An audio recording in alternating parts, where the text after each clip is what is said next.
praxe política é essa, a todos e a todas. Eu aprendi a falar isso, me ensinaram isso. O que nós vamos ver agora é... Essa aula é a próxima aula, justo para dar uma entrada geral. Primeiro, partindo da interrelação da arquitetura entre árabes, a partir dos árabes. Para falar uma vez passada que a arquitetura, nós entendemos a arquitetura como cultura, e não só como viga, telhado, pilar ou coluna. Então, essas expressões culturais dependem de um tipo de cultura que depende da expressão da população daquele momento, daquele período, quando e onde é construída esse tipo de arquitetura. Então, o que nós vamos ver hoje na semana passada eu vi que tem um pouco de confusão para saber onde são os árabes turcos, os turcos árabes não são turcos, os turcos não são árabes, os mongóis não são turcos nem árabes. Como nós vamos se transferir muito agora entre o território que a Lígia apresentou até o Míades lá e o Iraque, nós vamos para um território mais do Ásia Central.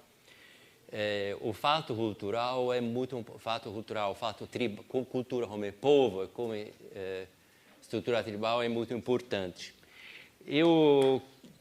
Normalmente, a Lígia também quer dizer, mas para saber como é que é essa história cultural, os turcos, os mongóis, etc., eu uso um livro, recomendo um livro que é super interessante, com o qual se baseia toda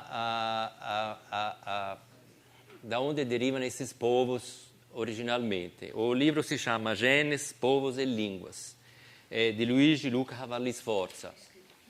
Esse Luigi Luca Cavalli Sforza foi, anos atrás, foi o que estudou todo o genoma do mundo inteiro, em colaboração com todos os países. Então, a partir do genoma, dá para ver que é a origem de quem. O genoma é uma coisa científica aprovada, tanto que o genes, o genoma, se estuda justamente para ver a descendência de sangue e tudo. Então, ele faz uma divisão de sangue, de línguas e de mudança de população, transferência de população. Da onde vem que, como e quando? Pelo genoma. Então, sobre isso não tem dúvida. Uma coisa curiosa é que todos nós ocidentais achavam, pelo menos na Europa, que somos puros ocidentais. Todos os ocidentais têm 1 sobre 4 tem um gene asiático. Então, na verdade, o gene asiático foi uma mudança, as experiências, que sabe quantos milhares de anos, a fim de séculos, da Ásia, e não tanto longe, afinal, da Ásia para a Europa, com qual foi colonizada, sobretudo para os povos que nós falamos de bárbaros, que são os mongóis, os turcos e o resto que eu vou falar depois. Então, esse é um livro importantíssimo para saber, por exemplo, de onde descende, deriva qual língua de qual povo e o povo de onde. Outro livro que eu acho super interessante e básico para saber de onde se muda, como se muda e onde derivam essas populações, é um livro um pouco mais antigo, que se chama Indo-Europeu. O indo-europeu, eles fazem uma divisão de populações euroasiáticas, indo-europeia, indo-irânica, e o que nós chamamos mais, na época, vamos ver hoje, de turco e proto-turco, que são antes, porque os turcos não são uma parte asiática dessas populações e uma parte europoide, que eles chamam, que é Euroásia. Então, por exemplo, as populações euroasiáticas que ocuparam a Europa são aquelas populações do norte da Sibéria, que são feições exatamente como nós. Europeus, não têm olhos assim, tipo mongóis. Esses são os turcos brancos. Os turcos não brancos, aí são aqueles turcos emparentados com os mongóis. E esses não são euroasiáticos, são chama de indo-europeu, mas afinal são o euroasiático, são também populações que não têm uma linha de divisão lá no norte da Sibéria. Nós vamos ver depois. Para chegar a tudo isso, eu estava partindo de uma ideia de como a arquitetura árabe se transferiu, que na verdade a arquitetura árabe, o povo árabe, não é que em massa se transferiu para a Ásia Central, além do Iraque, chegou no atual Cazaquistão, Uzbequistão, atual. Na verdade, aquele é um movimento de nômade do norte, que vem da norte da Sibéria, os parte mongóis e parte não mongóis, que ocuparam o Centro-Ásia. O nomadismo permitiu a troca de cultura, a troca de povo, emparentar o povo entre eles e, sobretudo, de comércio. Então, a qualidade, a importância dos árabes não é só pela arquitetura, mas para ter transformado o mundo da época nômade ao longo da Rota da Seda, que existia já faz 2 séculos antes de Cristo, em organizar o nômade em cidade. E quando os nômades entenderam que a cidade é um ponto importante para o comércio, porque os árabes transferiram o comércio, deram desenvolvimento a um comércio, a uma cultura importantíssima, mais importante do que o mundo no período 700, 800, 1000, até mais depois de Cristo, pela religião. Então, muitas populações que vinham do norte e que eram animistas ou xamânicas assumiram a religião islâmica, não por fato de ser uma religião em si, mas porque essa religião era trazia uma estrutura cultural que permitia comércio, troca, riquezas, estabilidade. Porque os nômades não eram sedentários, os árabes já eram sedentários, tinham cidades. Então, construíram cidades nessas regiões, onde depois os turcos, que eram mais nômades, construíram outras cidades e desenvolveram muito mais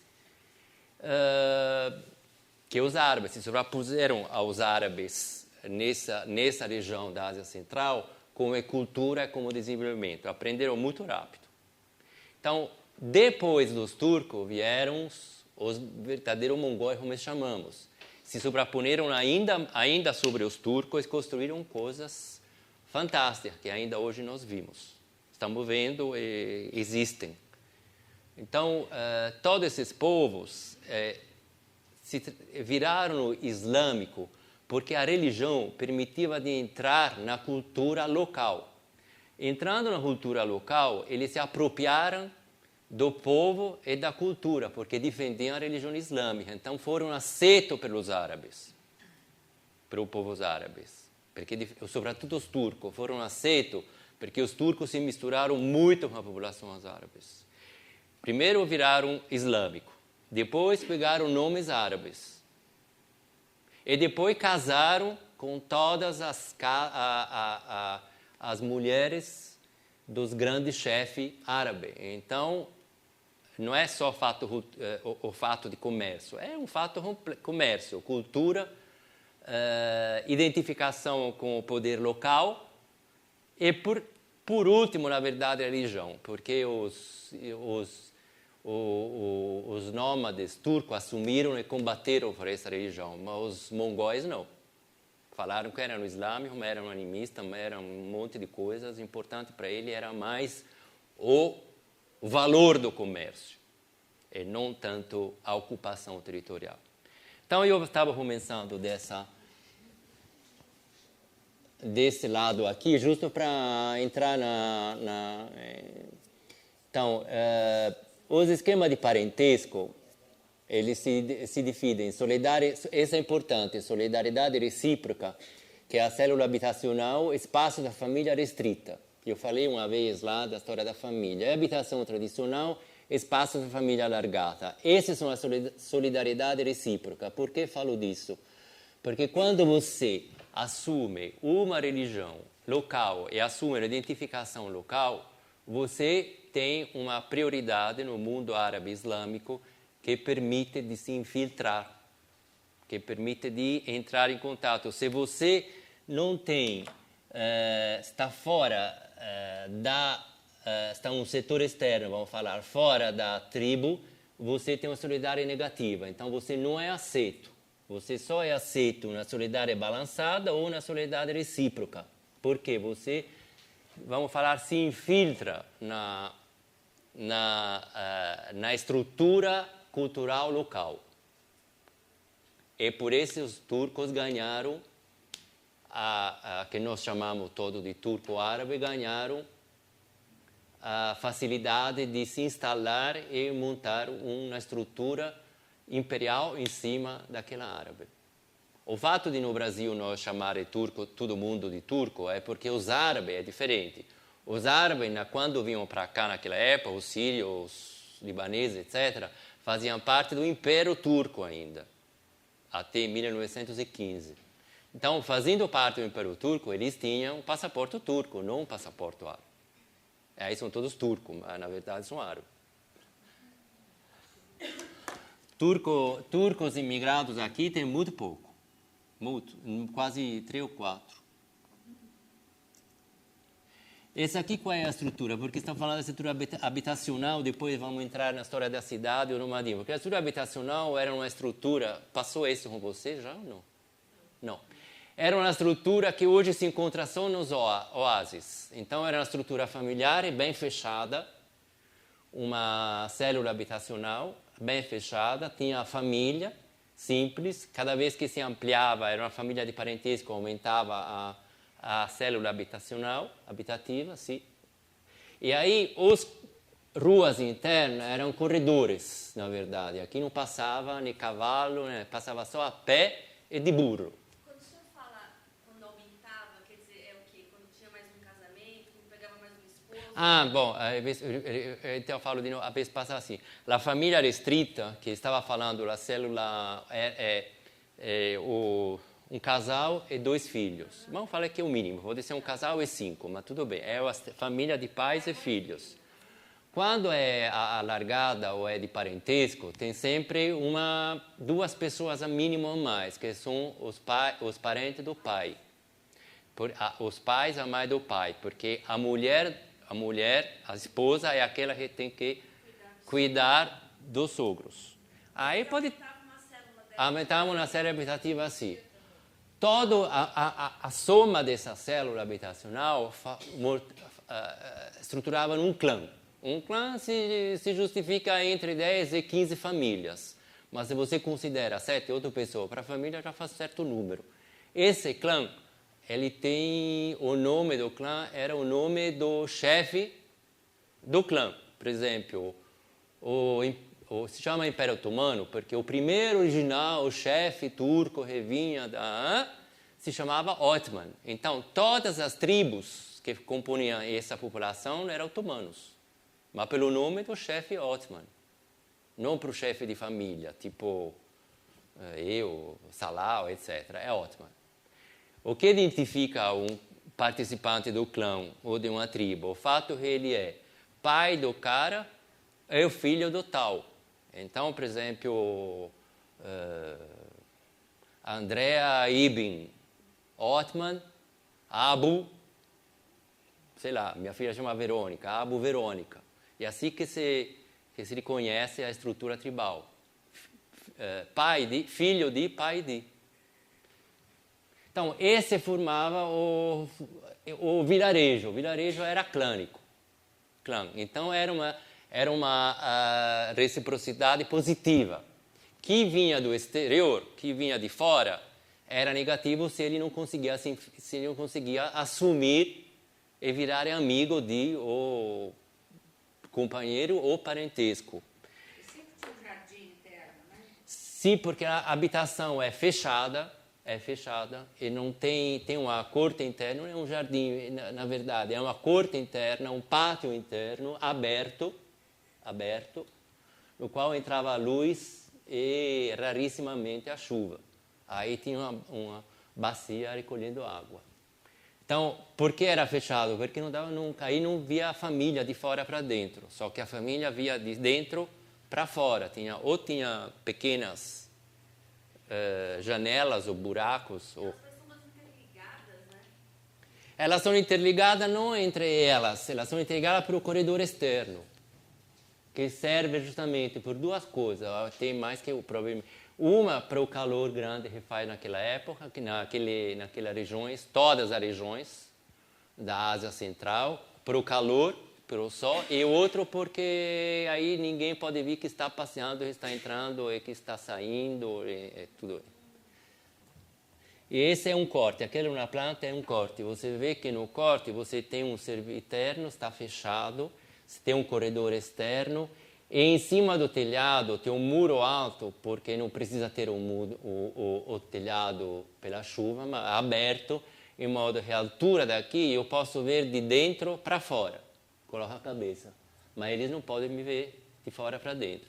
Esse telhado serve por várias razões. Primeiro, no verão eles dormem aí em cima.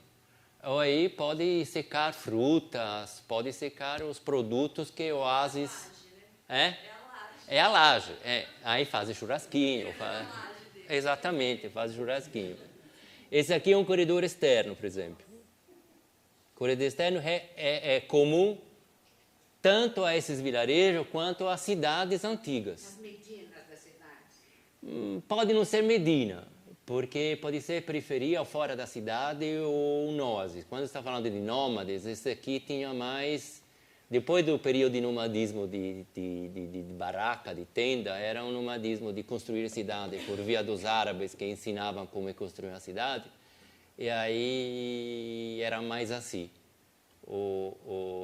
A Medina já é uma estrutura dentro de uma estrutura urbana existente. Aí você vê essas bocas aqui serviam para quando inundavam, a um certo ponto pegavam no rio. É claro que subia a um certo período do ano, sobe a água do lençol freático, inunda esse corredor, e aí lá entra a água, eles têm reservatório embaixo para ter água.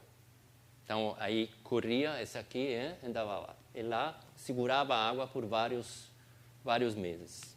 Eu vou pôr mais para frente. Essa aqui a Medina é uma cidade que ainda hoje existem vários, comum em todos os... esse aqui é clássico, mas ainda hoje é um meio de comunicação em muitos lugares, tanto dos países asiáticos.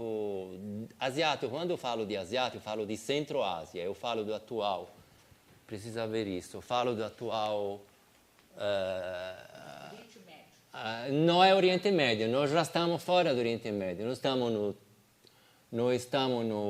pode ser o Afeganistão, Uzbequistão, Quirguistão, Irã, todos esses países aqui que formam a Ásia Central, onde tem o deserto, na verdade, que seja Oriente Médio não, mas tem deserto. Esse é comum a todas as regiões desertas, independentemente do país, da fronteira, do território Médio Oriente ou Ásia Central. Essa aqui é a planta de uma habitação, e aí você vê no corte, o cara vê de fora, mas de fora não vê dentro. Então, pega o terraço, sube lá, e aí tem a corte interna. Essa aqui é uma casa construída, como todos, nós vamos ver depois, na parte nômade, asiática, Oriente Médio, desértico, é construída com adobe. Exatamente como nós fazemos aqui, no Brasil faziam aqui, adobe. Então, é tijolo cozido no sol, secado no sol,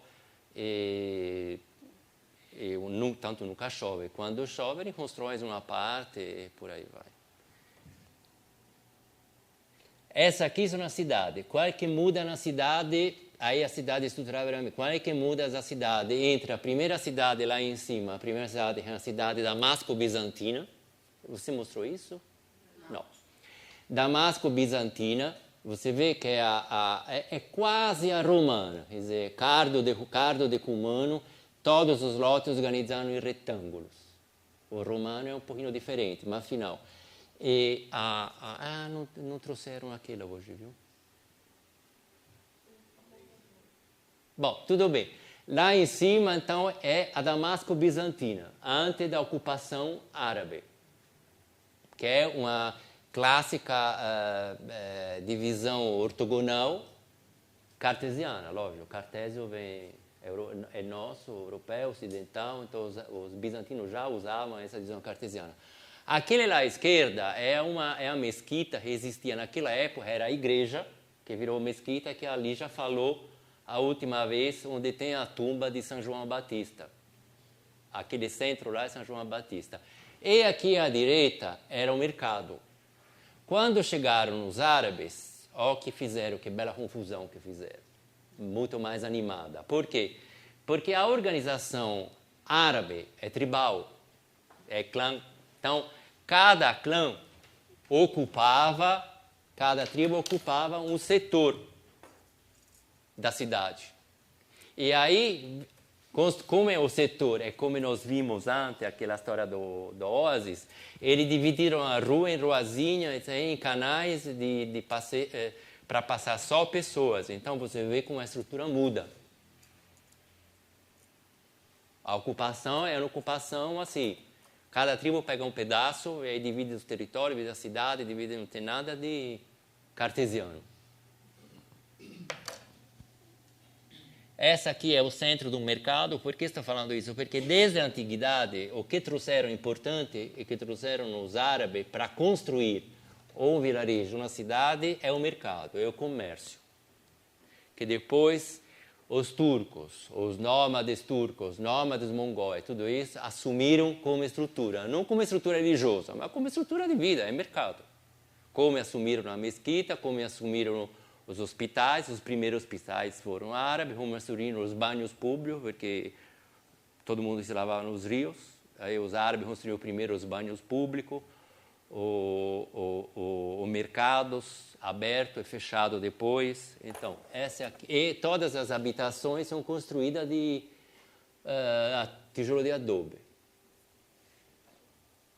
Um pouco mais rápido. Essa faz parte da cidade.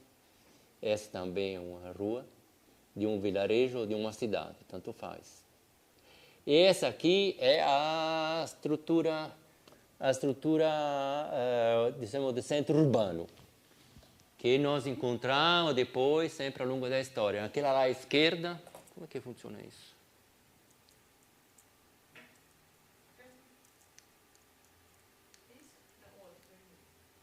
Esse aqui é como é estruturada a cidade. A cidade árabe que traz na Ásia Central é mais ou menos aquela cidade do Oriente Médio. É uma linha reta, a rua principal, é seguramente a rua principal, passa em linha reta, você tem os mercados aqui, você tem provavelmente uma antiga estrutura de mesquita ou igreja, que ocupava também, fazia parte. Aí você tem todos o palácio, a cidadela. A cidadela é o palácio de que comanda a cidade, a cidadela. Aí você tem um souk, o mercado. Aqui são várias lojas, aqui é o mercado souk, que se transforma depois em caravanserai urbano. E aqui você pode ter parte administrativa na frente de uma cidadela, a parte administrativa e todas as habitações. Você vê que os lotes são, segundo a nossa ideia, a nossa concepção, são bem caóticos. Cada um ocupa um pedaço, aumenta, diminui, etc. Mas a estrutura de comércio ao longo da Rota da Seda, na Ásia, é exatamente isso. O grande mercado, a cidadela, a administração com banhos, com hospitais e as lojas de passagem.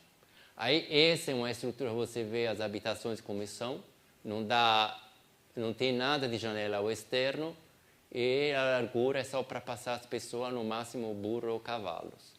Aqui é uma visão mais quase em 3D, e aqui é uma visão, vamos falar, não caótica, mas uma divisão da cidade em ocupação tribal. Quando você fala nessa parte administrativa, que você fala hospitais, eles eram mais evoluídos que a Europa nesse tempo, nessa parte de médicos, não é? Eles não tinham conhecimento mais profundo. Eu li uma vez um livro que parecia. Vamos falar, eu vi hoje, por acaso, um livro que fala de uma revista onde está escrito a invenção das cruzadas pela igreja para ganhar dinheiro. das cruzadas pela igreja para ganhar dinheiro. Então, o mundo árabe era um mundo bem desenvolvido. Ele tinha hospitais, tinha médicos, já faziam operações cirúrgicas quase modernas, na verdade, com instrumentos que eles tinham, afinal. Tem estudos sobre plantas, sobre história, os árabes traduziram todos os antigos da latino em árabe, depois da árabe a língua ocidental, a língua europeia ocidental. Do grego tinha a escola, a Avicena, tinha um monte de... Então, os europeus ocidentais eram mais atrasados.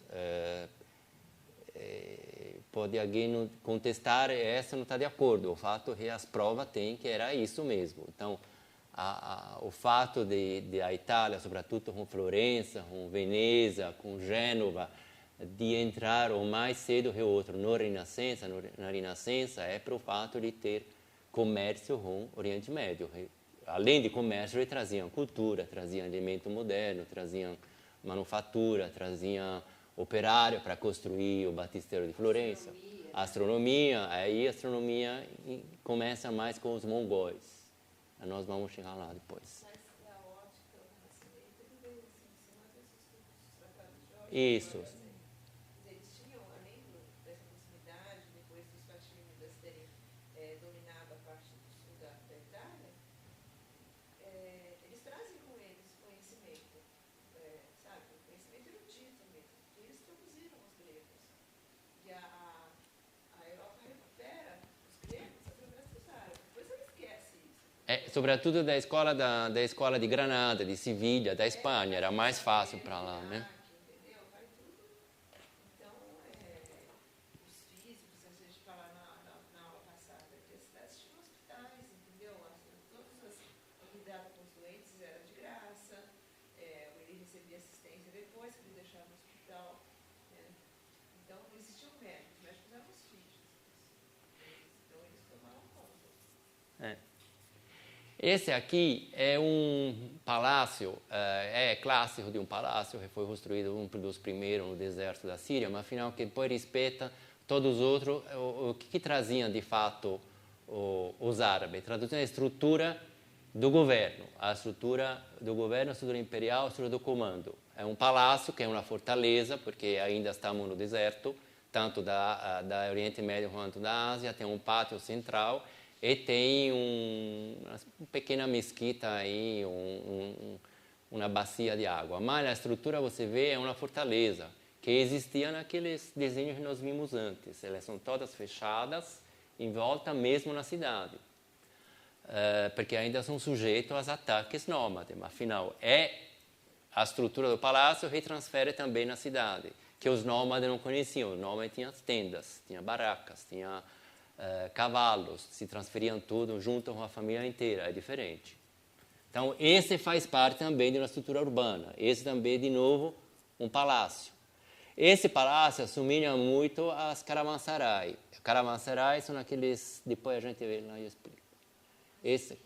Esse aqui é Damasco, e na Damasco você tem já um mercado fechado e um hotel, naquela época. Então, essa cultura árabe se transfere depois na Ásia Central sempre por esses elementos.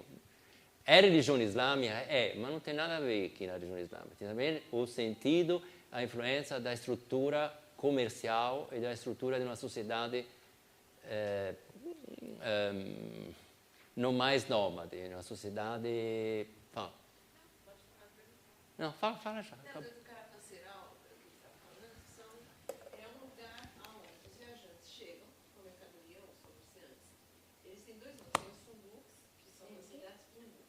Eu vou mostrar depois. Sim. Se eles chegam, e o que eles fazem? Eles precisam de um lugar seguro para deixar essa mercadoria. Então, é um lugar que fecha as portas de noite e a mercadoria e os animais, né, de carga que eles utilizam ficam lá dentro. Alguns são hospedarias e na parte de cima aí começam a ter escritórios de representação, que a gente pode falar hoje, né? Que são pessoas, os mercadores ou os comerciantes que recebem essa mercadoria e fazem os negócios. Tem mais um elemento que os árabes trazem, o banheiro público. O banho público é uma parte importantíssima da higiene. Os árabes sabem disso. E aí transferem isso também não é só no Oriente Médio, mas em todo o que é a Ásia Central, porque é junto com a estrutura sedentária da cidade. Aqui você vê que esse aqui é um banho do 1500. Você tem uma estrutura aí turca, na verdade, depois explico por que turca. Aí é uma sala de banho, esse é para deitar e ser massageado e tomar banho. Faz parte, não? A massagem faz parte do banho. A água, aqui não dá para ver, mas aqui tem a bacia de água, depois eu mostro em outro lugar, tem uma bacia de água, vem água, se toma banho, vamos falar, no chão, tem canaleta, leva água, se lava, primeiro faz a massagem, aqui, deitado aqui. A massagem significa, não é só massagem que pega, eles fazem uma massagem física mesmo, pegam na perna, sobre a outra, a massagem não é uma massagem assim, tranquila, é uma quebra-ossos, na verdade. E aí, depois de quebrar os ossos, eles passam uma luva que tira a primeira pele, que é um preto assim, bom. E aí depois, meio morto assim, deitado, ele relaxa uma hora, e aí acabou, massagem, final. Mas era a limpeza que eles faziam, porque não é que podiam fazer isso todo dia. Eles faziam quando encontravam cidades. Então, os nômades se acostumaram também. Fazem 3 dias de camelo, encontram uma cidade, param, comem, tomam banho, tiram sujeira e repartem. Essa é a estrutura higiênica da época. Aí, a partir daqui, que é um pouco mais antigo, esse 1200, 1400, eu falei de 1500, mas esse aqui pode ser... É a mesma coisa que tinha no ano 1000, 1100, 900, etc. Esses aqui são ao contrário, a parte mais... O nomadismo acabou, acabou, não, existe ainda, as cidades são mais estruturadas, e sobretudo no Irã tem um grande desenvolvimento de estrutura e de refinada apresentação por parte dos mongóis, que aí a gente considera bárbaro. Mas, afinal, depois vamos ver como é que os mongóis... Eu estou só mostrando como os árabes, rapidamente, como os árabes conseguiram canalizar os interesses dos povos nômades na Ásia Central e aumentar o valor, na verdade. Essa aqui é uma madrasa, que é uma outra coisa... Você quer falar da madrasa? A madrasa é uma escola, qualquer escola. Na verdade, madrasa, né? Madrasa. É qualquer escola. Então, é o nome árabe dado para a escola. Mas ele é utilizado para indicar escolas islâmicas. Onde se estuda a teologia islâmica. Aí no xiismo são uma, o sufismo é outra, o sufismo é islâmico, não é sunista, mas... E as madrasas...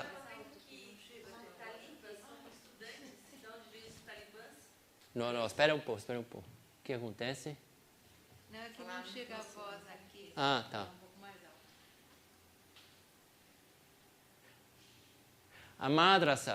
A madrasa é normalmente uma madrasa corânica, se fala. Porque, afinal, no início era corânica. Como é que você transfere a religião em lugar onde não existe? Mandando os alunos, a criança estudar corano. Portanto, era... que claramente se transformaram em islâmico, não em cristão, islâmico. Uma escola islâmica, ligada ao Corão, né? Ligada ao Corão. Mas na qual estudavam tudo, na verdade, né? Estudavam Avicena, estudavam todos os médicos da época, estudavam tudo, era uma escola. O básico era corânico. Por que era o corânico? Porque pelo Corão se transferia a língua também, que é o árabe.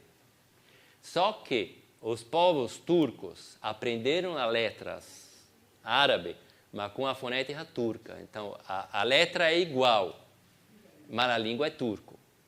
Os mongóis também. Os mongóis, como não tinha escrita, pegaram a escrita árabe em fonética turca, em fonética mongol. Só que eles escreviam de cima para baixo. assim, ó. Só faz uma coisa assim. Os chineses escrevem de cima para baixo, né? Então, os turco-mongóis, os mongóis pegaram a escrita árabe, é assim, de alguma forma, certo?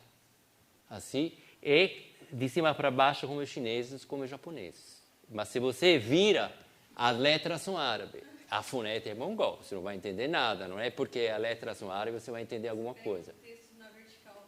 É, porque era acostumado à escrita chinesa, a conhecer a escrita chinesa. Então, os turcos também pegam essa escrita, mas é turco, não é árabe. Antes de ser o turco moderno, tinha essas letras aqui, o turco antigo. O turco antigo hoje só existe, só sobrou em uma parte da China, que é uma China norte, do lado do Kirguistão, do Cazaquistão, que são o tão conhecido uiguri agora. Estão fazendo um pouco uma confusão. Uiguri, confusão com os chineses. Uiguri são turcos antigos originais, mas são da linha mongol, não são euroasiáticos. E o turco que está na Turquia? Então, o turco que está na Turquia é a tribo dos otomanos. Eles descem da Ásia Central do Norte, todos eles. Eu vou chegar lá. E eles propagavam a teoria islâmica nas escolas? Porque quando chegam os árabes e aprendem todos esses povos, a língua de comércio é árabe. O turco, para fazer comércio, por fato, se chama, brincando, turco, eles aprendem o comércio com a língua árabe. A língua árabe é escrita pelo Corão, então automaticamente eles têm que aprender o Corão. Agora, tem populações turcas, como tem populações mongóis, que na medida que eles desciam, aprendiam a língua local para se introduzir no local. Então você tinha tribo turca ou mongóis que primeiro foram cristãos, depois foram judeus e depois foram islâmicos. Estavam também, está tudo misturado. Tem judeu no Irã, tinha muita história de judeu no Irã, tem judeu no Uzbequistão, estavam misturados com nestorianos, que os cristãos que não estão de acordo com os católicos. São tudo europoides, então não é raça turca, não é, porque turco não é uma raça, é um povo. São todos os povos que conviviam para ele. Desculpa, você estava perguntando alguma coisa. Eu ouvi que nas Madraças? Ou madraça, como você quiser. Os estudantes são chamados, se não me engano, talibãs. E aí vem dos talibãs, não é isso? Então, assim, na verdade, o que a gente sabe...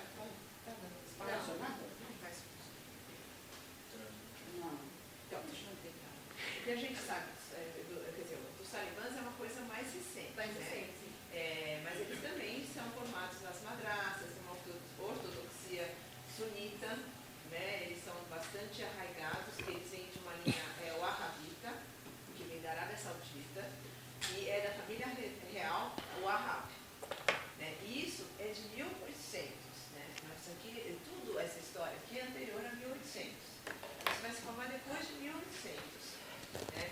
E aí, porque aí são questões coloniais, de ocupação europeia, né, que vão dar, como é que chamam? Vão fortalecer essas visões mais ortodoxas da religião, como também ocorreu no cristianismo, no judaísmo, entendeu? É que isso tomou vulto por causa dos últimos acontecimentos. Mas as escolas da Arábia Saudita, elas também são tão ortodoxas, tanto da Arábia Saudita como os talibãs. Elas só não entram na mídia porque tem interesse norte-americano lá. Porque se eles, assim, quando a União Soviética invadiu toda essa região aqui, principalmente o Afeganistão, eram países desenvolvidos, não eram países tão pobres assim. Isso tudo foi uma armação. Quer dizer, a história dessa região aqui é muito mais complexa. Mas não dá para falar agora. Porque aí é outra história. Gostaríamos de falar, mas é outro curso. Pode dar assim, como uma resumida no livro, que é confrontos de fundamentalismo. Quem quer quiser ver, do Tariq Yan. Ele dá Tariq Ali, Então, o Talib é o estudante, o professor é Mohandes, então Mohandes e Talib, são todos, né?